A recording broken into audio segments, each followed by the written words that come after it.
Hey, what's up, y'all? You watching Time Mizzle, you watching my channel Mizzle14, and I'm here doing a review of Iyanla Fix My Life, Raised by a Monster, Part 2. This is the second part of the Part 2 series of Raised by a Monster. It concluded this week, and I just feel after it ended that this family need more healing, and every case, every situation that Iyanla put on TV, these parents need more healing than what Iyanla could give them. Only Iyanla could give them the tools to start the healing process. But they need more therapy, they need more counseling, they need more sessions towards each other, spiritual healing, anything they need to help them get through the trauma they experience. And especially with these 5 children in this episode, they need more intense therapy and healing.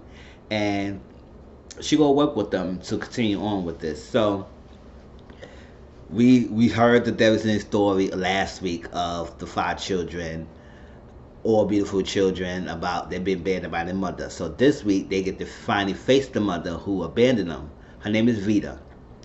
And Vita had her story. She had a hard life as well. Like, she was violated, she was abused, she was beat and everything by people she knew. Her mother knew about it, but every time she tried to tell her mother didn't believe her. So she tried. It's like, it sucks when something happens to you and then your own parent that's supposed to believe you, supposed to love you, supposed to protect you, go against and say they don't believe you.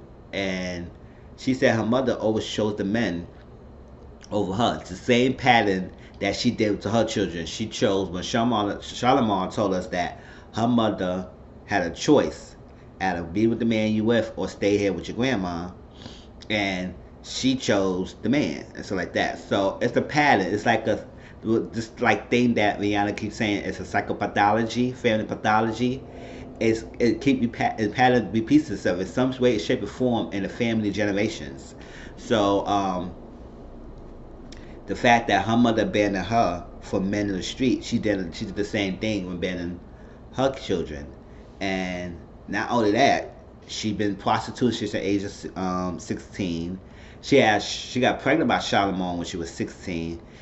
Then she had each one of the other children a year after apart. She got pregnant by Charlemagne 16. She got pregnant by William 17. She got pregnant by Michael 18. And then she had the twins, Kadara, Kadeem, at 19. So while 1 year after other, she got pregnant, got babies, and then kept none of them. She told us that Charlemagne got the grandma took Charlemagne, and with the other 4, she said she got late picking them up at school, and I guess the system called the department, social services and everything, and then they took their kids away from the mother, and that's how they got them foster home, which is like crazy.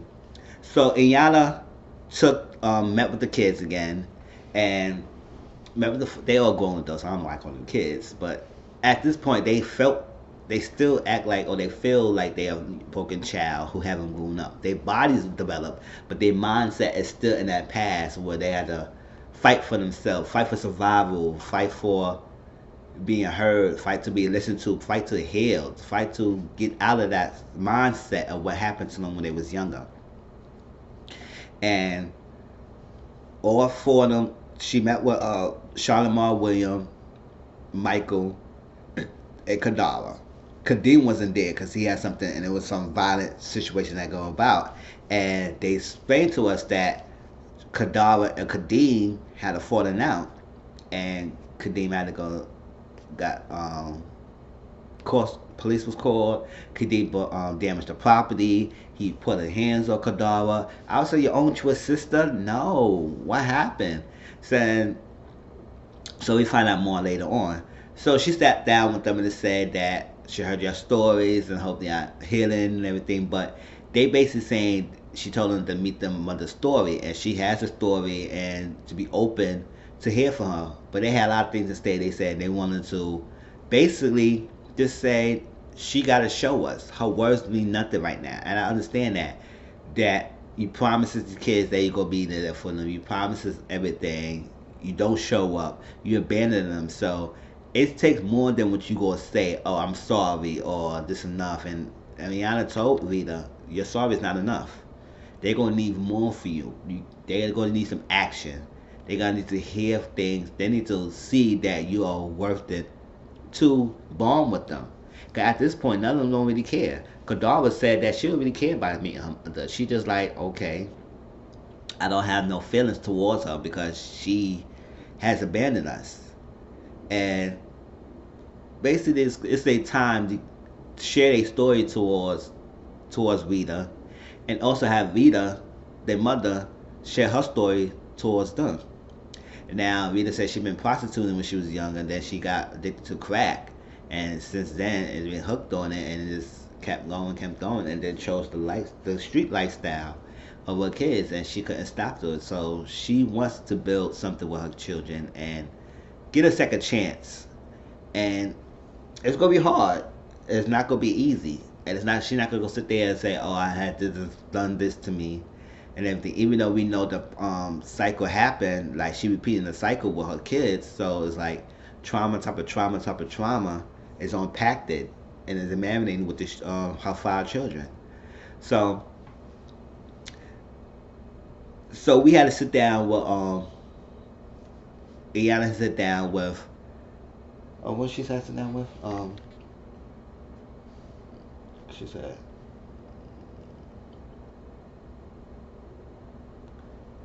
yeah. So basically, she was abandoned by her own mother, and then she ended up herself abandoning her kids. So it's like, oh, it's a tough story. And then she got prostitute, and her mother never came to get her because the police called the mother, said her daughter's in the streets, and her mother didn't really care, so left her. So she had to fend for herself at the age of 16, and growing up and having children, and didn't know how to be a mother. She don't know herself really, and then she got children, and then she can't raise her children herself because she was so addicted. She can't raise her children, and the addiction always controls the person's life, and always they take that condition, they need to have a fix over what they is going on. So the kids that need that guidance and love, they can get that because her concern is more towards her being a crack addict, and smoking crack. So Iyanla had to sit down with Kadeem, and it was a total story about what happened. Because I was saying, well, why would make Kadeem fight his sister and destroy her property? Because he's staying with her rent free. He not paying any rent, and she's staying with her. So if you stay in somebody's house, you should not be paying. You should not be breaking somebody's property, damage her mailbox, fighting her, throwing stuff at her for every reason.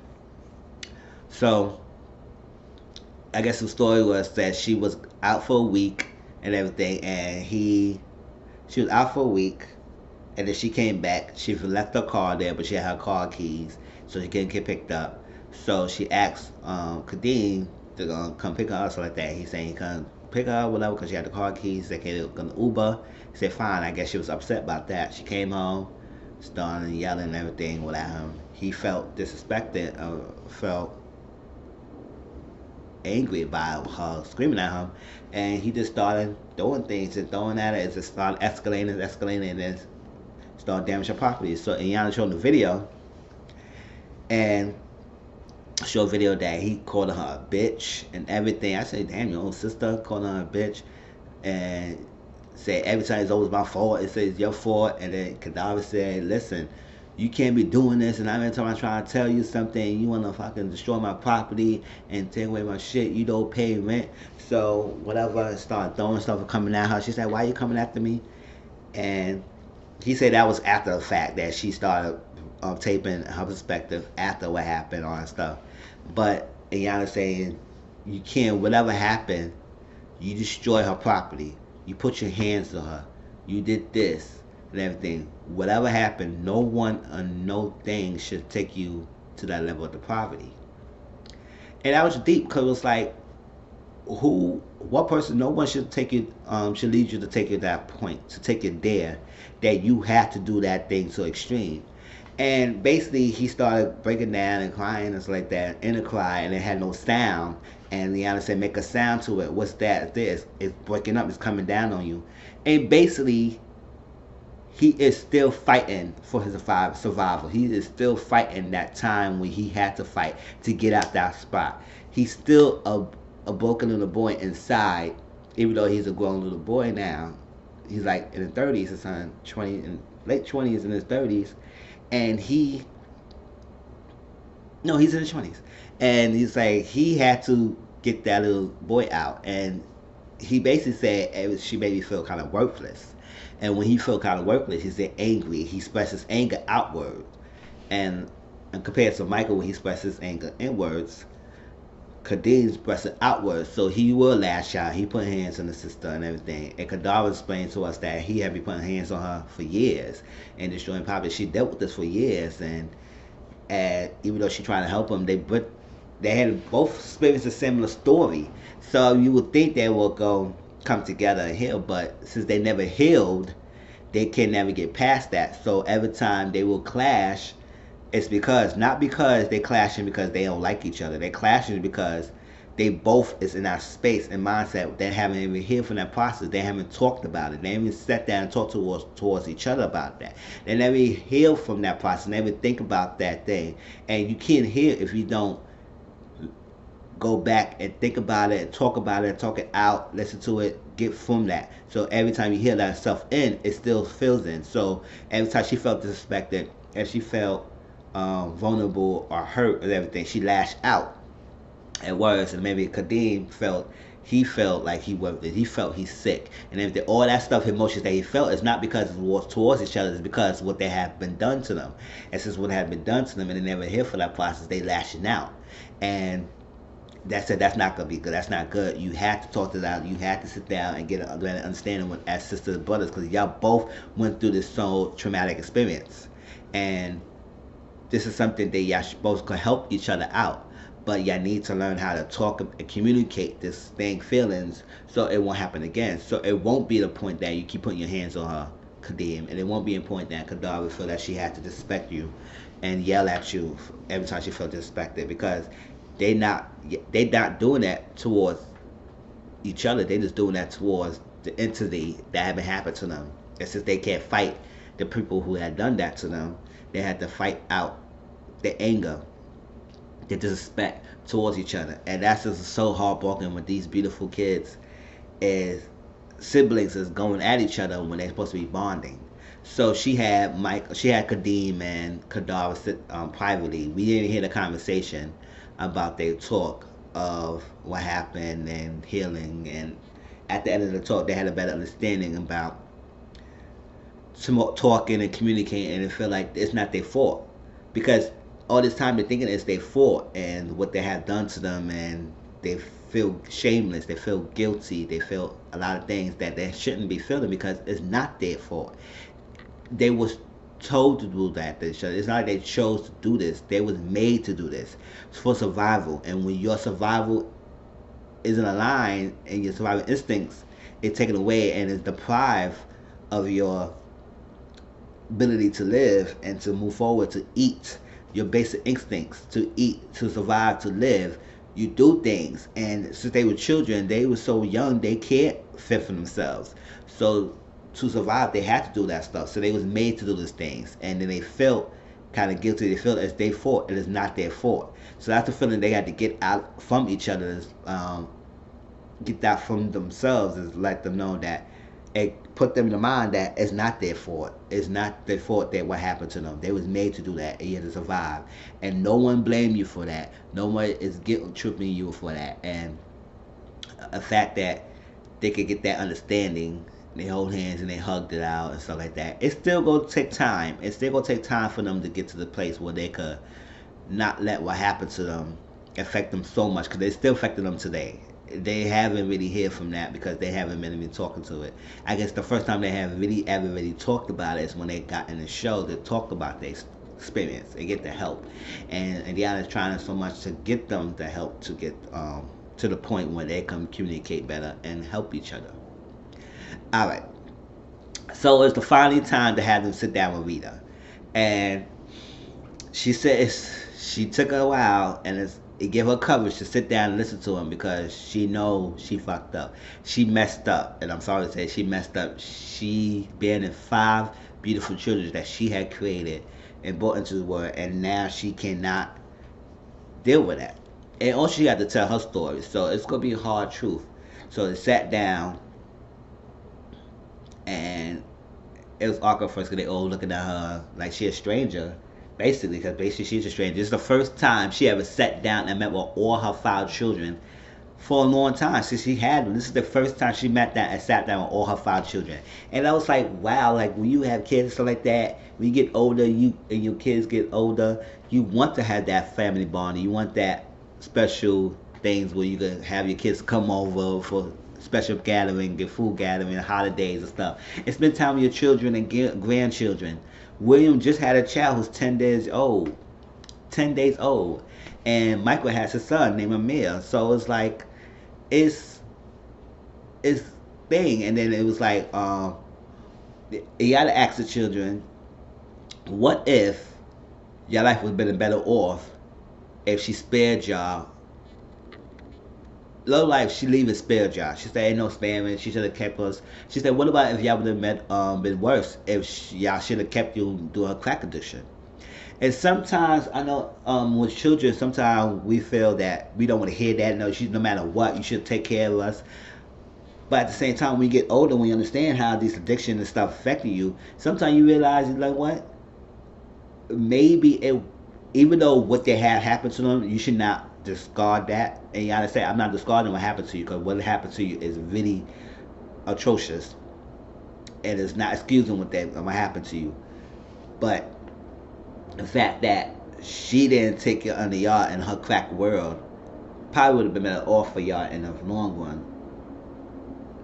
Because she herself could have been a mother. She had you, but she can't be a mother. Because she didn't know how to be a mother. She didn't know how to raise children. She just was on in the streets of crack addiction, and her addiction was taking over her life. So if y'all would have kept y'all, who knows, y'all would have been better off or not. Maybe some people may feel like, so what, whether if she had crack or not, we could go together, I want to have my mother with you. But it just more than have somebody being there. She could be physically there, but she probably wasn't there. And sometimes you need that person to be 100% there for you, not just physically, but mentally, presently, and spiritually, everything, emotionally available for you, financially available for you.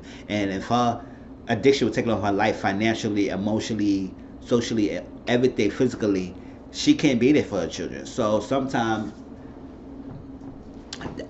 Rita herself had to heal for all of her to take care of the children. So Iyanla was letting the children know that to think about this, to think outside the box, and think about, listen, your life probably wouldn't have been any better if you'd have stayed with her or not. So that's the type of things we had to deal with that. So they was talking, and then Rita was telling her story that Shalimar told her that she never told her mother, but she told Mother now today that she got molested by somebody that her mother knew. And one time, I guess she said the guys was there, and the grandma didn't do anything. They locked in the room and stuff, and they did this thing, whatever they did towards her. And she always was asking for her mother to come, and every time her mother was asking, she go be there, she be there. She never showed, and it was heartbreaking because she wanted her mother. It's like she yearned for you, and you couldn't be there. And she was saying that her mother had ammunition to take her away from her, or her grandma. Her grandma had an ammunition to take her, Charlamagne away from her, because she was in the street, she was prostituting herself, she was in crack and everything. But Charlamagne said she never said anything negative about you. She formed her own opinion based on your actions. You say you gonna be there for her, but you was never there. So you always break up promises, and when you break promises to your children, they don't let that go. Especially adults, when adults go interact with other people, when people make promises and they don't keep, they don't tend to let that go. It's like you keep breaking promises, keep breaking promises. After a while, she was like, you know what? She never there. So she just started saying she dead to me. She dead. Like I was like, I don't know my mother, because she never came to the grandma's funeral, because it was like, you know what? I don't know. I don't know where she is, where she at. So she dead to me. So she just formed that she's dead, and that's heartbreaking to hear. But that's the truth that she got to hear. And now, call it to William. William telling worst story, and it's sad to hear that. He said the work experience was he was down in the basement, and the guy was forcing him, and depriving him of food and everything until he could perform some acts. And he had to, and the guy told him he had to kiss Kadara. That Michael William didn't want to do that. He said no, you go kiss Kadara unless you won't eat and something like that. And that's the thing. Take away your kids' basic instincts, take away food, take away hunger, take away ability to survive. They had to do it. So eventually he had to kiss Kadara, and all the kids was lined up. The four of them, not Charlemagne. Charlemagne wasn't there. But the rest four of them was lined up and they had to perform over sex towards each other. And basically after that, after they was the foster guy was fast satisfied, then they gave them meal to eat. You have to do all that just to get the food in your belly. That's like damaging and it's heartbroken. And basically, Kadar said they've been sex slaves since they 5 to 13 years old. For 8 years, they have been going through this until they finally get out of that foster system. And it's just hurt me. It's like, how can these kids be objected to this? And it's foster kids. It's like foster parents. Like, what kind of system it put in place to investigate these families, investigate the children who be going and stuff like that, investigate the people, take away the fundings and stuff like that. And we see like that, how often?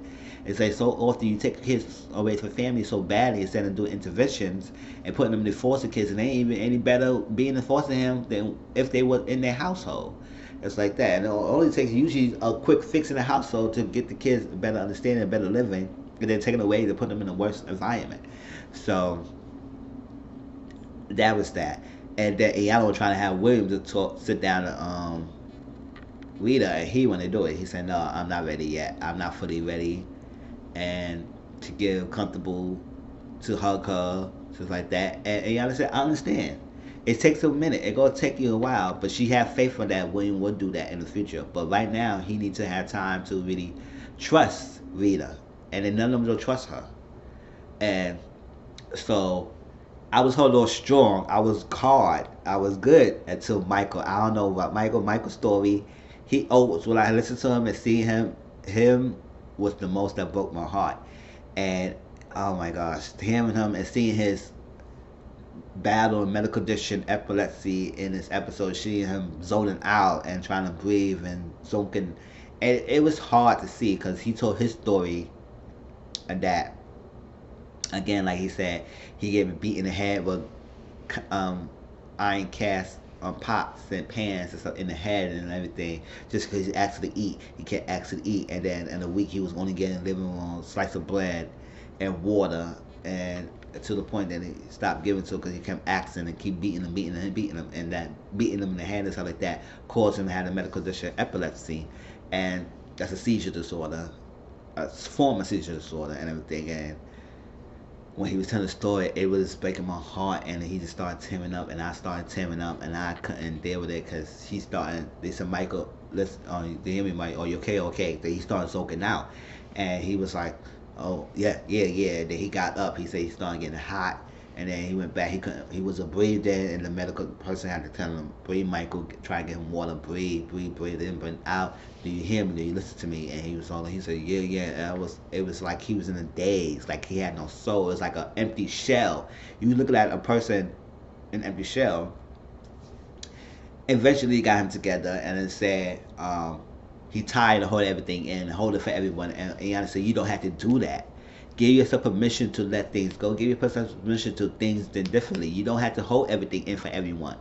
Let it out, and let some things go. And she said, when we got your son, he said his son is named Amir, beautiful name. And it said, well, you would tell your son if he said that I want to hold everything in, and things has happened to me. I need to hold everything for everyone. He would tell him to let it go. But he said, are you doing that? You're not letting things go. And he said, yeah, you got to think this different. And he basically, Michael said, and it seemed like Michael is more open to have that healing. He said he just wants the small things. He wants the birthdays, the Christmases, the stuff like that, the holidays, to interact with his mom, to be there with his mom, to get that touch. The small things count. So the small things like that, Iyanla said, listen, sit down with Rita. Rita, hold your son. And he let her hold him. And he was there, and he needed that. He needed that love to show that action. And he said words cannot mean anything. He needed the action. So that little small action could done things for him. It's not gonna be fully healing, but it is a step towards processing. And first time holding her son like that, and it was good. And then at the last thing I want to say that Kadar put up a card that they said, "Let's see about the story and tell me one thing that it resonates with you." She said, "Resonates." She said, "You gotta save us. I want you to save us."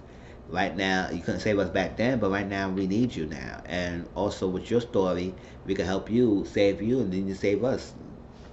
Get to the point of us. And all the children agree, like, this is powerful. Yes, we need that saving.